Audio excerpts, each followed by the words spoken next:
इस देश के असली राजा अंबानी साहब हैं, उनका खुद का मकान 8,000 करोड़ रुपए का, उनकी बेटी की शादी हुई, उसको उन्होंने एक मकान गिफ्ट किया 1,000 करोड़ का। और इनको जो पूछे कि ये चून मंगे है ना, भीख मंगे, जो ये मंदिरों के ऊपर जिनका गुजारा चलता है, जो मांगते हैं, जो हमारे टुकड़े पर पड़ते हैं। जियो जय छोटूराम, ये हरियाणा में कल बताऊं, ये दंगे करवाए हैं, जान माल का नुकसान हुआ है, ये 2024 के चुनाव की रिहर्सल शुरू करती है। कानून है गरीब का, अमीर पे लागू नहीं। गरीब तो पाबंद है, अमीर पे काबू नहीं।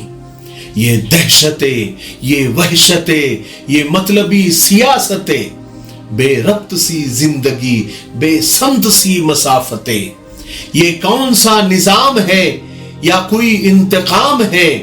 क्या इसकी कोई हद भी है या ये सफर नातमाम है? दोस्तों, कितनी जल्दी और कितनी चालाकी से मणिपुर को भुला दिया गया। अभी 4 दिन पहले ही सारा देश मणिपुर की बात कर रहा था, चाहे सोशल मीडिया हो, चाहे इलेक्ट्रॉनिक मीडिया हो, चाहे अखबारात हो, सब मजबूर थे उस वायरल वीडियो के बाद कि सबको मणिपुर की ही बात करनी है, क्योंकि सारा देश, सारी दुनिया मणिपुर के बारे में ही सुनना चाहते थे। लेकिन 4 दिन से सबको डाइवर्ट कर दिया गया, हरियाणा की तरफ, मेवात की तरफ, नू की तरफ। अब हर कोई हरियाणा, मेवात, नू की ही बात कर रहा है। अब किसी को खबर नहीं कि मणिपुर में क्या हो रहा है। यही तो कमाल है साहब का, यही तो कमाल है सियासत का और मीडिया का। लोगों को किस तरह फुद्दू बनाया जाए, लोगों को कब, किस तरह और क्या दिखाना है और किस वक्त दिखाना है, सब उनके दिमागों में तय होता है, प्लान होता है, और सही वक्त पर बाजी पलट दी जाती है और आवाम सर खुजाते रह जाते हैं कि आखिर हो क्या रहा है। और रही मीडिया की बात, तो राहुल गांधी ने एक बार बहुत सही कहा था, हम लोग उससे सहमत हैं। के जो चैनल है, ये भी नफरत फैलाने का काम करते हैं। 24 घंटा हिंदू मुस्लिम, हिंदू मुस्लिम, हिंदू मुस्लिम, हिंदू मुस्लिम, हिंदू मुस्लिम। ये सच्चाई नहीं है भाइयों बहनों। मैं चला हूं कन्याकुमारी से यहां तक, ये सच्चाई नहीं है। ये मीडिया में चलाया जाता है, फैलाया जाता है। ये देश एक है। बिल्कुल, आज भी हिंदू मुसलमान ही कर रहा है मीडिया। मैं आपको मीडिया का एक खेल बताता हूं। इतने मतलब गंभीर हालात के अंदर भी उसको कोई परवाह नहीं है, वो बस घी डालने का ही काम कर रहा है, केरोसिन डालने का ही काम कर रहा है। मैं आपको बताता हूं कि जुमेरात को एक मीटिंग हुई, पुलिस मीटिंग जिसको कहते हैं, कि शांति कैसे बहाल हो, अमन कैसे आए, हालात कैसे सब कुछ ठीक ठाक हो, हरियाणा में फिर दंगा न भड़के, भाईचारा खराब ना हो। तो पुलिस वालों ने दोनों समाज की मीटिंग ली, जिसमें उलमा को, मुसलमानों को, उधर से हिंदुओं को और जाटों को, यानी सब लोगों को जमा किया और एक अमन कायम करने के लिए, शांति कायम करने के लिए एक मीटिंग की।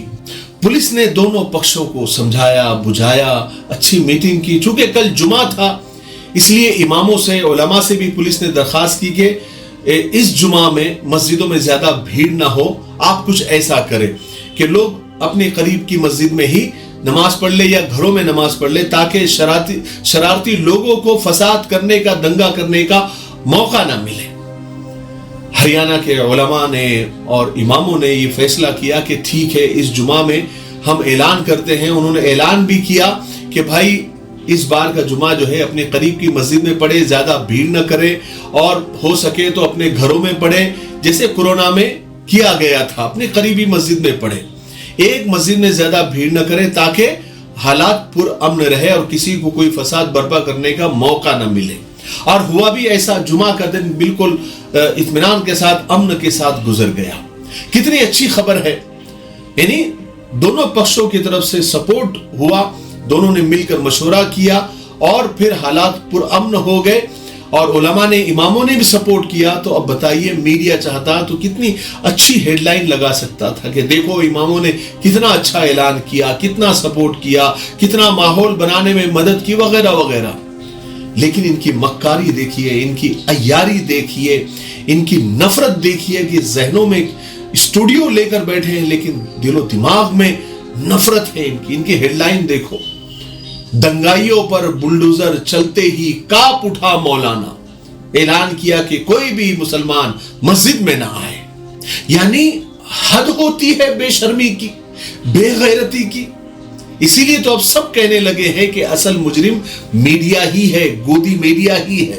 अस्सलामु अलैकुम, मैं हूं मोहम्मद शुजाउद्दीन। नाज़रीन, आप मेरे हाथ में ये जो देख रहे हैं ये है तकमीली तलबीना। तकमीली तलबीना ताकत, सेहत और शिफा के लिए सुन्नत और तिब्ब नबवी का बेहतरीन नुस्खा है। अगर आप अपने इलाके में तकमीली तलबीना का बिज़नेस करके गारंटी के साथ हर महीने 15 से 25 हज़ार रुपये तक कमाना चाहते हैं तो अभी इस नंबर पर कॉल करें 9890963757। मेरी अपनी कंपनी है Takmili food products private limited, Malegaon, India. हालांकि वहां के जो हमारे दूसरे धर्मों के भी भाई है या दूसरी जातों के और पंचायतों के जिम्मेदार भी भाईचारा चाहते हैं, वो खुलेआम कह रहे हैं कि ये सब 2024 की तैयारी हो रही है। आप खुद सुन लीजिए। जो ये मंदिरों के ऊपर जिनका गुजारा चलता है, जो मांगते हैं, जो हमारे टुकड़े पर पड़ते हैं, ये लोग उकसारे हैं और आजकल सरकार में इनका हाथ है। मेन संविधान को, लोकतंत्र को ये बर्बाद करने में तुले हुए हैं। हमारा इस दंगे फसाद से कोई मतलब नहीं है, कोई लेना देना नहीं है। हमारा भाईचारा बना रहे, हम अपने भाईचारे के साथ हैं।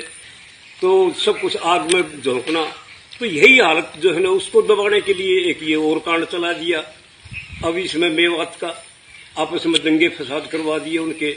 ये एक बहुत गहरी साजिश है और हमने वोट की भूख है, वोट की राजनीति है। अगले चुनाव आने वाले हैं तो मेरी सभी से ये प्रार्थना है और मेवाती भाइयों से भी, वहां की खाप चौधरी पाल भी और ये सारी जितनी पाल है वहां की, कि आप अपनी भी पंचायत इकट्ठी करके सब भाईचारा ही भाईचारे को बनाए रखें और भारत के संविधान और इस भारत के लोकतंत्र की रक्षा हमारी और आपकी है। चून मंगे भूख मंगे, ये तो ये ऐसा ही काम करेंगे, ऐसे ही लगे रहेंगे, इनका तो धंधा है।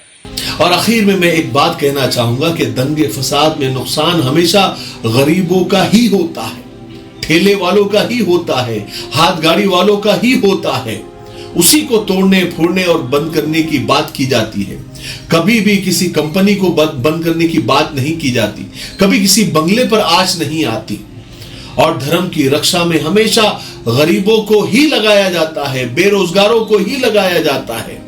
और अक्सर ऐसा होता है कि जो असल मुजरिम होते हैं वो शातिर होते हैं, सियासी हाथ उनके पीठ पर होता है, तो वो जुर्म करके भाग जाते हैं, छुप जाते हैं, अंडरग्राउंड हो जाते हैं और ऐश करते हैं और फंस जाते हैं गरीब, ठेले वाले, झोपड़ी में रहने वाले, दिहाड़ी करने वाले। अब देखिए हरियाणा में बुलडोजर चल रहा है तो किसी कंपनी में नहीं चल रहा है, किसी आलीशान सोसाइटी पर नहीं चल रहा है, किसी बंगले पर नहीं चल रहा है, बल्कि झुग्गी झोपड़ियों पर ही चल रहा है। हर हाल में मरता गरीब ही है, मरना गरीब को ही है। गोया गरीब ये कह रहा है कि हमारी सिसकियां भी छीन लेते हैं, हमारी हिचकियां भी छीन लेते हैं, वो कर्जा भी हमारे नाम का लेकर हमारी रोटियां छीन लेते हैं। देखिए ये नेता लोग धर्म की तो बात करते हैं, धर्म की रक्षा पर लोगों को उकसाते भी हैं, लड़ने मरने और मारने की बात तो करते हैं, लेकिन इनकी खुद की औलाद, इनके खुद के बच्चों को इन सब झंझटों से दूर रखते हैं, सेफ रखते हैं, क्योंकि वो तो उनके बच्चे हैं ना। उनके बच्चे, उनकी औलादें तो लग्जरी लाइफ जी रहे हैं, अच्छे अच्छे और बड़े बड़े पदों पर फाइज है, अच्छे अच्छे और बड़े बड़े स्कूल और कॉलेज में पढ़ रहे हैं, या तो फिर बाहर यूएस यूके में है। उनकी औलादे न बजरंग दल में है, न वीएचपी में है, न हिंदू वाहिनी में है, न सड़कों पे नजर आते हैं, न आपको कहीं वो आगे आगे नजर आएंगे। आप दी जाती हैं, इसलिए हमने साधारण बच्चों और बीजेपी के नेताओं के बच्चों में फर्क किया है। ये सभी बीजेपी के बड़े नेताओं के बेटे हैं, बेटियां हैं। ये सारी तस्वीरें ट्विटर पर हैं, जिन्हें इनके मुख्यमंत्री शिवराज सिंह से लेकर अन्य मंत्री और सांसद पिताओं ने ही डाले हैं। बस बताना यह है कि पिछले 10 साल में ऐसी यात्राएं निकाली गईं जिसके दौरान हिंसा हुई है। इन यात्राओं में एक भी बड़े नेताओं का बच्चा, चाहे विदेश में पढ़ता हो या यहाँ की घटिया यूनिवर्सिटी में पढ़ता हो, आपको नजर नहीं आएगा, कोई भी सांसद नजर नहीं आएगा। पता नहीं ये बददिमाग कार्यकर्ता और ये बेरोजगार नौजवान और ये जाहिल और अनपढ़ नौजवान कब समझेंगे और कब होश के नाखून लेंगे कि ये सब सत्ता की लड़ाई है, ये सब पैसे कमाने की लड़ाई है। बहरहाल जुल्म अब हद से बढ़ गया है। हम हिंदुस्तानियों को एक होना होगा और ऐसी फाशिस्ट ताकतों से हमें लड़ना होगा, लेकिन ये हम सब की एकता से ही होगा। हमको आपस में ऐसी घिनौनी ताकतों को हराना होगा, तब कहीं जाकर हमारे देश में शांति, अमन, सुकून और भाईचारा आएगा। दोस्तों, भाइयों और साथियों, लीजिए आपकी सेवा में हम एक ऐसा हलवा पेश कर रहे हैं जिसका नाम यंग राइडर है, जो सरकार से मान्यता प्राप्त है, मंजूर शुदा है, जिसका कोई साइड इफेक्ट नहीं, 100% आयुर्वेदिक। ये हलवा न सिर्फ आपकी मर्दाना कमजोरी को भरपूर ताकत में बदल देगा, आपकी वीर्य, मनी, धातु को गाढ़ा करेगा, आपकी टाइमिंग को बढ़ाएगा, बल्कि आपके नर्वस सिस्टम को ताकत देकर आपको एक हेल्दी मर्द बना देगा। खर्च कम, फायदे अनेक। एक मर्तबा जरूर आजमा लीजिए, देख लीजिए, जिंदगी भर आप याद रखेंगे।